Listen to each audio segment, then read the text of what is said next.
Welcome to my channel. I am Simran Sahani and आज इस video में हम पढ़ेंगे टॉपिक अरब स्प्रिंग। ओके, तो अरब स्प्रिंग जो टॉपिक है उसको हम डिटेल में आज इस वीडियो में कवर करने वाले हैं। And all the class 12 student, जैसे कि आपको पता है आपकी NCERT बुक में जो चैप्टर नंबर 2 है एंड ऑफ बायोक्लैरिटी, उसमें ये टॉपिक ऐड हो गया है अरब स्प्रिंग।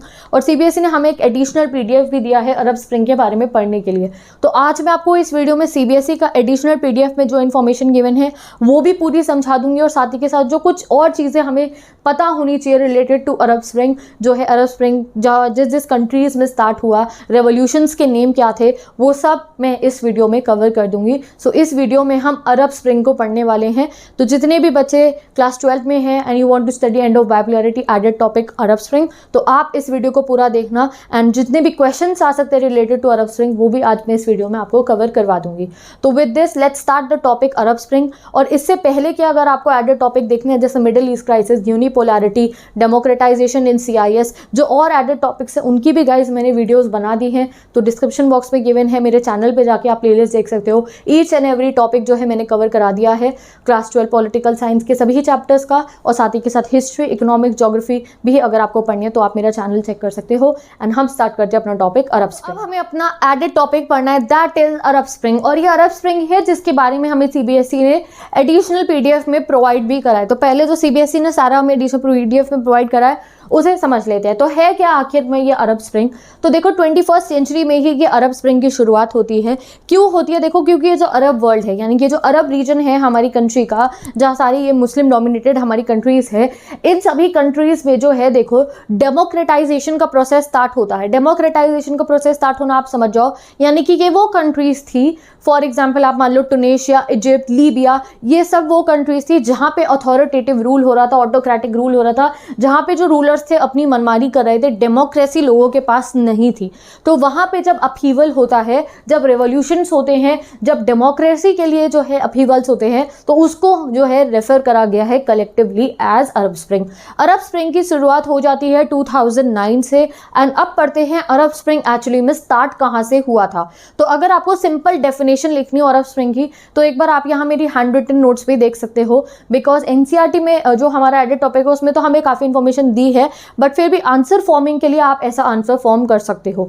तो अरब स्प्रिंग क्या थे? Arab spring guys loosely related group of protest है जो इन अरब रीजन्स में हुए थे, that resulted in the regime changes. जहां जहां अरब स्प्रिंग हुआ वहां वहां जो है कुछ कंट्रीज में जो है ये प्रोटेस्ट सक्सेसफुल हुआ और वहां पे रिजाइम चेंज हुई, ठीक है। और कुछ कंट्रीज का आफ्टरमैथ अलग था। तो कौन कौन सी कंट्रीज थी? जैसे टुनेशिया, इजिप्ट, लीबिया, ये पढ़ेंगे हम कि कैसे जब यहाँ पे प्रोटेस्ट होता है एंड देन रिजाइम चेंजेस। अब ये अरब स्प्रिंग स्टार्ट कहाँ से हुआ? तो ये टुनेशिया से स्टार्ट हुआ था। आप मैप पे देख सकते हो कहाँ है टुनेशिया। टुनेशिया से ये अरब स्प्रिंग स्टार्ट हुआ था। एंड ये जो है स्ट्रगल ये स्टार्ट हुआ था to end corruption, corruption end करने के लिए, अनएम्प्लॉयमेंट एंड करने के लिए, और पॉवर्टी एंड करने के लिए। और ये एक ह्यूज पॉलिटिकल मूवमेंट में जो है तब्दील हो जाता है, जहाँ पे जो है लोग जो है क्या करते हैं, वो प्रोटेस्ट करते हैं लड़ने के लिए ऑटोक्रेटिक डिक्टेटरशिप रिजाइम से, एंड क्या इस्टेब्लिश करने के लिए, डेमोक्रेसी इस्टेब्लिश करने के लिए। स्टार्ट कहाँ से हुआ ये अरब स्प्रिंग? ये अरब स्प्रिंग स्टार्ट होता है टुनेशिया से, एंड जो है फिर सारे के सारे मुस्लिम डोमिनेटेड वेस्ट कंट्रीज में ये जो है मूव कर जाता है। जैसे कि टुनेशिया से स्टार्ट होके गाइज ये इजिप्ट भी जाता है, इजिप्ट के साथ में आपको येमेन, बहरीन, लीबिया, सीरिया, सब जगह जो है ये प्रोटेस्ट जाता है। तो प्रोटेस्ट जो है इकोनॉमी जो है शुरू क्यों हुआ था? करप्शन के खिलाफ, और साथ ही के साथ में पॉवर्टी के खिलाफ आवाज़ उठाने के लिए। धीरे धीरे ये जितनी डिक्टेटरशिप वाली रिजाइम्स थी उनके खिलाफ जो है ये प्रोटेस्ट शुरू हो जाता है कि ये डिक्टेटरशिप रिजाइम को हटाया जाए और डेमोक्रेसी ला जाए। शुरू होता है टुनेशिया से एंड चलता है फिर ये जो वेस्ट एशिया की भी काफ़ी कंट्रीज तक ये चला जाता है। ये है अरब स्प्रिंग। क्यों हुआ था? सो दैट जो है डिमांड ऑफ डेमोक्रेसी को इस्टेब्लिश करने के लिए, डेमोक्रेसी इस्टेब्लिश करने के लिए इन सभी कंट्रीज में अरब स्प्रिंग हुआ था। तो हमें देखो NCERT में या फिर आपको CBSE के एडेड PDF में इतना गिवन है। तो अभी समझते हैं टुनेशिया में ये अरब स्प्रिंग हुआ कैसे था। ठीक है, देखते हैं ये अरब स्प्रिंग एक्चुअली में स्टार्ट कैसे हुआ था। तो स्टार्ट हुआ था ये टुनेशिया नाम की कंट्री से। वर्ल्ड मैप पे आप देख सकते हो टुनेशिया कंट्री को। एंड जहाँ जहाँ जिस कंट्री में ये अरब स्प्रिंग हुआ उसका रीजन क्या था गाइस? जब लोगों ने लड़ाई लड़ी, जब लोगों ने प्रोटेस्ट करा against corruption, against poverty and against unemployment. और उनकी कंट्रीज में करप्शन, पॉवर्टी, अनएम्प्लॉयमेंट क्यों हो रही थी? क्योंकि जितने भी उनके रूलर्स थे वो बहुत ऑटोक्रेटिक हो गए थे, अथॉरिटेटिव रूल कर रहे थे वो, तो उनके खिलाफ उन्होंने ये प्रोटेस्ट लॉन्च करा कि ऑटोक्रेसी हटा के उन्हें क्या लानी है, एक डेमोक्रेटिक गवर्नमेंट लानी है जो एक इक्वालिटी वाले तरीके से रूल करेगी। तो स्टार्ट होता ही टुनेशिया से, and this movement was sparked by a incident. क्या होता है देखो, टुनेशिया जो जगह है वहाँ पे एक फ्रूट सेलर थे, यानी कि एक वेंडर थे, वो ना क्या करते थे, वो अपनी फ्रूट सब्जियां वो बेचते थे अपने ठेले पे। और एक बार क्या होता है, उन्हें पुलिस आके बहुत ज़्यादा, जैसे कि वहाँ टुनेशिया में बहुत ज़्यादा करप्शन था, तो वहाँ पुलिस आके उन्हें बहुत ज़्यादा हरास करती है, क्योंकि उनके पास जो है परमिट नहीं था। किसके पास? मोहम्मद बouazizi के पास। उनकी फ़ोटो देख सकते हो आप। तो वो जो है पुलिस को फ़ाइन भरने के लिए तैयार होते हैं। वो बताते भी हैं कि उन्होंने कई बार परमिट के लिए अप्लाई करा है, बट उन्हें परमिट नहीं मिला, बिकॉज जो है वो जो कंट्री थी वहाँ पर बहुत ज़्यादा करप्शन था। सो इस वजह से उनको जो है परमिट नहीं मिला था। ही हैड ट्राइड, और साथ ही के साथ में जब उनको जो है बोला गया तो उन्होंने कहा कि मैं फ़ाइन भरने के लिए तैयार हूँ। बट तब भी जो वहाँ पे पुलिस थी उन्होंने मोहम्मद बouazizi को बहुत ज़्यादा जो है आप कह सकते हो हरास करा, एंड उनसे उनकी लाइवलीहुड जो है वो छिन जाती है। तो फिर वो क्या करते हैं, वो बहुत कोर्ट में जाते हैं, कोर्ट में जाके अपील करते हैं कि उनकी लाइवलीहुड उन्हें वापस मिल जाए। एंड देन जब वो बहुत ज़्यादा डेस्परेट हो जाते हैं, उनको कहीं से भी जो है सॉल्यूशन नहीं मिलता है, बिकॉज वही उनकी लाइवलीहुड थी, वही उनसे छिन जाती है। तो in that desperation, in that dilemma, what he did, वो जो गवर्नर थे टुनेशिया के, वो जो जगह थी उनके बाहर जाके व्हाट ही डिड, वो अपना सेल्फ इमोलेशन कर लेते हैं, यानी कि वो खुद को जो है आग लगा लेते हैं। तो यहाँ से जो है लोगों को जब दिखाई दिया कि ये क्या हो रहा है हमारी कंट्री में, किस लेवल पे करप्शन हो रहा है, कि एक इंसान इतने डेस्परेट हो गए हैं that he led to his self immolation. 17 दिसंबर को ही सेल्फ इमोलेटेड हिमसेल्फ। 17 दिसंबर कब की बात है ये? 17 दिसंबर 2010 की। ये जो फ्रूट सेलर थे मोहम्मद bouazizi, इन्होंने खुद को सेल्फ इमोलेशन करा in front of the governor's office in Tunisia. And उसके अगले दिन से ही गाइस जो जितनी भी टुनेशिया के लोग थे, दे स्टार्टेड द प्रोटेस्ट। सब लोग सड़कों पे उतर आते हैं इस इंसिडेंट के खिलाफ आवाज़ उठाने के लिए कि ये बहुत गलत हुआ है टुनेशिया में। और जब वो लोग प्रोटेस्ट करने के लिए सड़कों पे आते हैं, तब गाइस उनके हाथ में कोई आर्म नहीं होते, कोई वेपन उनके हाथ में नहीं होते। हाँ, एक वेपन ज़रूर उनके हाथ में होता है, वो क्या था? उनका मोबाइल फ़ोन। इस सारे के सारे अरब स्प्रिंग में सोशल मीडिया जो है उसने काम करा एज अ वेपन। वीडियोस बनाई गई, आप कभी इंटरनेट पे सर्च करना अरब स्प्रिंग की वीडियोस, आपको मिलेंगी बहुत सारी वीडियोस। वो सभी जब लोगों ने प्रोटेस्ट करे तो here the social media became Facebook and all that, वहाँ पे ये सभी वीडियोस जो थी उनको शेयर करा गया, एंड वहाँ से जो है ये अपराइजिंग अरब स्प्रिंग की जो है लॉन्च हो जाती है।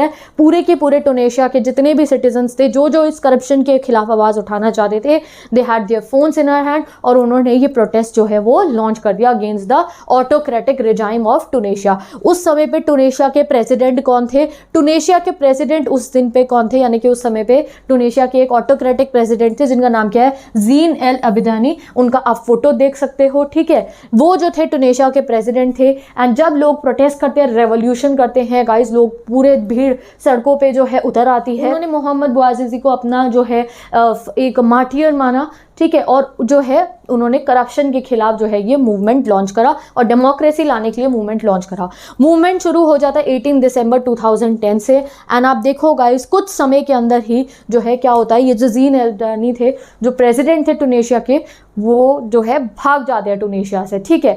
तो उनकी गवर्नमेंट जो है फिर वो हट जाती है, ओवरथ्रो हो जाती है वो गवर्नमेंट, क्योंकि प्रेसिडेंट ही भाग गए हैं। और फिर वहाँ पे जो है फाइनली 2011 में, अक्टूबर 2011 में क्या होता है, पार्लियामेंट्री इलेक्शन होते हैं और डेमोक्रेसी इस्टेब्लिश हो जाती है। कहाँ पे? टुनेशिया में। ये पूरे के पूरे रेवोल्यूशन को बोला जाता है जैस्मिन रेवोल्यूशन। ये आपको एक्स्ट्रा इन्फॉर्मेशन के लिए मैं बता रही हूँ, अगर बाई चांस क्वेश्चन आ जाए एग्जाम में, व्हाट इज जैस्मिन रेवोल्यूशन। तो ये जो टुनेशिया में रेवोल्यूशन हुआ, कि इसमें आपको पूरे एक्सप्लेन करना होगा कैसे मोहम्मद bouazizi जब वो सेल्फ इमोलेशन करते हैं, अगले ही दिन से टुनेशिया के लोग जो है, जनता जो है प्रोटेस्ट लॉन्च कर देती है। किसके खिलाफ? इस करप्ट गवर्नमेंट के खिलाफ। ये करप्ट गवर्नमेंट के जो प्रेसिडेंट होते हैं वो कुछ समय बाद जो है टुनेशिया छोड़ के भाग जाते हैं। एंड देन वहाँ पे एक डेमोक्रेटिक पॉलिटिकल रिजाइम सेटअप होती है, पार्लियामेंट वहाँ पे इस्टेब्लिश होती है। कब? अक्टूबर 2011 में। और इलेक्शंस होने वहाँ पे शुरू हो जाते हैं। इसको बोला जाता है जैस्मिन रेवोल्यूशन। तो यहाँ से अरब स्प्रिंग की शुरुआत हुई थी। आई होप आपको समझ में आ गया होगा। एक बार टाइमलाइन देखो गाइज आप इसकी, कि जो है स्टार्ट हुआ कब? 17 दिसंबर को 2010 के अंदर जो है मोहम्मद बouazizi ने जो है सेल्फ इमोलेशन करा। एंड उसके बाद जो है 18 दिसंबर से जो प्रोटेस्ट लॉन्च हुआ, ये प्रोटेस्ट की पिक्चर्स सोशल मीडिया पे आप देख सकते हो, जिस सब लोगों के हाथ में अपने फ़ोन्स थे and they raise their voice, उन्होंने शेयर करा अपनी वीडियोस को एंड सोशल मीडिया के थ्रू इस प्रोटेस्ट को जो है आगे बढ़ाया गया। एंड देन जो है विद इन आप कह सकते हो ईयर, बेसिकली आप कह सकते हो अक्टूबर में 2011 में यहाँ पे डेमोक्रेसी इस्टेब्लिश हो जाती है, ऑटोक्रेटिक प्रेसिडेंट यहाँ से चले जाते हैं। तो this was the Arab spring की शुरुआत। अब उसके बाद टुनेशिया से अरब स्प्रिंग जाता है इजिप्ट में। इजिप्ट में भी गाइस डिक्टेटरशिप, ऑटोक्रेटिक रूल चल रहा था इजिप्ट के प्रेसिडेंट का, जिनका नाम क्या था, होस्नी मुबारक, फोटो देख सकते हो आप। तो इजिप्ट पे भी ऐसी ही अपराइजिंग होती है, लोग प्रोटेस्ट करते हैं। इजिप्ट की अपराइजिंग को ताहिर स्क्वायर अपराइजिंग बोला जाता है। इजिप्ट में भी जब ये जो है प्रोटेस्ट करती है जनता, तो इजिप्ट में जो है 1979 से ये पावर में थे। कौन? ये जो थे होस्नी मुबारक, ये 1979 से पावर में थे। बट जब ये मासिव डेमोक्रेटिक प्रोटेस्ट हुआ, डेमोक्रेसी लाने के लिए जो मासिव प्रोटेस्ट हुआ, तो इजिप्ट में भी जो है गाइस कौन सी आ जाती है, डेमोक्रेटिक रिजाइम सेटअप हो जाती है। मैं अभी आपको ईयर बताती हूँ कब होती है, क्योंकि देखो एनसीईआरटी के हमें या सीबीएसई एडिट पीडीएफ में ये गिवन नहीं है, but this knowledge we should have कि अगर कोई एक्स्ट्रा क्वेश्चन आ जाए तो। 2011 तक जो है इजिप्ट के प्रेसिडेंट भी हट जाते हैं, वहाँ पे भी डेमोक्रेटिक रिजाइम इस्टेब्लिश हो जाती है। एंड जो है बाकी कंट्रीज इसके बारे में देखो हमारे को बुक में जो है डिटेल में नहीं बताया है, इजिप्ट का तो मैंने आपको बता दिया है। बाकी फिर जो है ये जो है प्रोटेस्ट जो यमन में चलता है, बहरीन में, लीबिया में, सीरिया में जो है इसी तरीके से सिमिलर वे में जो है ये प्रोटेस्ट जो है लॉन्च हो जाते हैं बाकी अरब कंट्रीज में भी। ठीक है, तो हमारी बुक में या फिर आप सीबीएसई के एडेड पीडीएफ में टुनेशिया का बताया था। टुनेशिया का मैंने आपको डिटेल में बता दिया। टुनेशिया के रेवोल्यूशन को जैस्मिन रेवोल्यूशन बोला जाता है। एंड जो इजिप्ट में रेवोल्यूशन हुआ that was against the autocratic regime of Hosni Mubarak, जो 1979 से वहां पे रूल कर रहे थे। एंड ये जो है कोलैप्स कब हो जाती है, बाय फरवरी 2011 ये भी जो रिजाइम है ये कोलैप्स हो जाती है इन द डेमोक्रेटिक प्रोटेस्ट। ठीक है, तो यहाँ पे हमने इजिप्ट का भी पढ़ लिया, टुनेशिया का भी पढ़ लिया। उसके बाद बाकी अरब वर्ल्ड में जैसे येमेन में, बहरीन में, लीबिया में, सीरिया में, इन सब कंट्रीज में जो ये प्रोटेस्ट हुए, इसी को बोला जाता है। ये प्रोटेस्ट क्यों हुए थे? डेमोक्रेसी इस्टेब्लिश करने के लिए प्रोटेस्ट हुए थे, डेमोक्रेटाइजेशन लाने के लिए ये प्रोटेस्ट हुए थे। इसे बोला जाता है गाइस, ये टोटल प्रोटेस्ट जितने भी ये अरब वर्ल्ड में हुए, इसको बोला जाता है अरब स्प्रिंग। यानी कि यहाँ की जनता ने प्रोटेस्ट करा डेमोक्रेसी लाने के लिए, इसको हम कहते हैं अरब स्प्रिंग। स्टार्ट हुआ था ये टुनेशिया से। तो with this guys we have completed all the topics, जितने भी हमारे एडेड टॉपिक थे ये एंड ऑफ बाइपोलैरिटी के। आई होप आपको सारे के सारे टॉपिक्स अच्छे से समझ में आ गए हों। ये जो टॉपिक्स थे अरब स्प्रिंग के बारे में ही हमारे एडेड पीडीएफ में दिया था, वो भी बहुत लिमिटेड इन्फॉर्मेशन थी, बट फिर भी जितनी रेलिवेंट इन्फॉर्मेशन मुझे लगी कि आपको पता होना चाहिए, यहाँ से एग्जाम में क्वेश्चन आ सकता है, वो सभी ही मैंने आपको कवर करा दी है। Middle east crisis, gulf war तो हमने हेजिमनी वाले चैप्टर से ही पढ़ लिया। अफगानिस्तान वॉर के बारे में मैंने आपको डिटेल्स दे दी है। आई होप आप लोग जो है अच्छे से अब इन एडेड टॉपिक्स को कवर कर लो। अब अगर आपको नोट्स रिलेटेड कुछ जो है प्रॉब्लम है कि कैसे इनको रिवाइज करें, तो नोट्स जो है डिस्क्रिप्शन बॉक्स में चेक करो या पिंड कमेंट में चेक करो। मैं डिस्क्रिप्शन बॉक्स से ज़्यादा ना पिंड कमेंट में नोट्स ज़्यादा डाल देती हूँ। ठीक है, तो जो पिंड कमेंट होता है वैसे कमेंट करके मुझे बताया भी करो कि आपने चैप्टर अच्छे से पढ़ लिया है या नहीं। कोई क्वेरीज होती है तो मुझे कमेंट करके बताया करो। ठीक है, I like to read all your comments. में देखती हूँ कि क्या जो है whatever you want to tell me, मुझे कॉमेंट सेक्शन में बताया करो कौन सा नेक्स्ट चैप्टर आपको पढ़ाना है, या फिर कोई क्वेरीज अगर होती है तो do tell me down in the comment section. और पिंड कॉमेंट को भी जरूर चेक कर लिया करो। हर एक चैप्टर का जो पिंड कॉमेंट है ना, चाहे वो हिस्ट्री का, पॉलिटिकल का, ज्योग्राफी का, इको का हो, मैं हर पिंड कमेंट में जो है हर चैप्टर के शॉर्ट नोट्स पिन कर देती हूँ, सो दैट आप उसको रिवाइज कर पाओ यहीं यूट्यूब पे ही। और साथ ही के साथ आपको लिंक भी मिल जाएगा जो इंस्टाग्राम आईडी पे मैंने नोट्स इसके अपलोड कर रखे हैं, सो दैट अगर तुम्हें जो है नोट्स लेने हो तो वो भी तुम्हें मिल जाएंगे। तो ये सभी नोट्स को चेक कर सकते हो। और यहाँ पे हमारे एडेड टॉपिक कंप्लीट, और एक पूरी वीडियो एंड ऑफ बाइपोलैरिटी की है, उसे भी देख लेना जहाँ हमने एंड ऑफ बाइपोलैरिटी कवर करा है। ओके, तो with this I am ending this video. मैं मिलती हूँ आपसे नेक्स्ट वीडियो में। Till then bye bye, take care and best of luck.